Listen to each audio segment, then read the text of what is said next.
Hello, voilà une petite vidéo pour rajouter de la persistance de données à une application Streamlit. Ce qu'on va faire ici, c'est brancher une application Streamlit à une base de données qui est accessible en HTTP, donc avec la librairie request en Python, et on va voir que ça prend moins de 50 lignes. L'application ressemble à ça, on a quelque chose de très basique, on fait du CRUD. On a des projets avec un nom, une description, un code. Et quand on veut créer un projet, mon deuxième projet,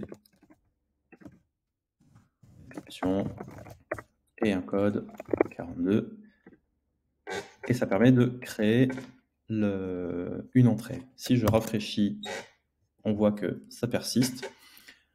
Et on va voir où est-ce que j'ai sauvé les projets. Pour la persistance, j'utilise la solution qui s'appelle Concrete Data Store, qui est sur concretedatastore.com. C'est une solution qui est open source. Il y a le GitHub sur Concrete Data Store, donc on peut télécharger tout ce qui va bien pour le faire en open source. Sinon, il y a une version hostée dans le cloud qui est dispo. Une fois qu'on est qu'on s'est inscrit ici, donc on peut commencer gratuitement. Une fois qu'on s'est inscrit ici, on a accès à cette interface-là. Et dans modélisation, j'ai créé donc un modèle tâche, un modèle projet, avec juste un nom, un code. Et ça me permet d'interagir avec l'API. Comment je fais pour interagir avec l'API? Ici, j'ai le endpoint. J'ai un Swagger qui est disponible, qui est super complet là, mais je ne vais pas le regarder. Globalement, j'ai l'API et j'ai aussi le back-office, qui est un back-office de Django, pour ceux qui connaissent un petit peu de Python, ce sur quoi est basé Concrete Data Store. Donc j'ai mon modèle projet. On voit que mon deuxième projet, il a été créé depuis Streamlit. Donc, je peux en créer ici. Projet depuis Streamlit. 42 parce que non, on va mettre 42, on va mettre 43. Je le crée.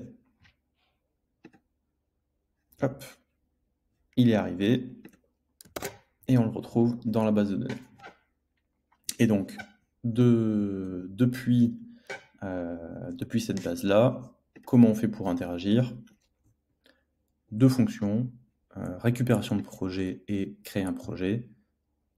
Pour récupérer des projets, c'est simple, c'est une requête get avec un token.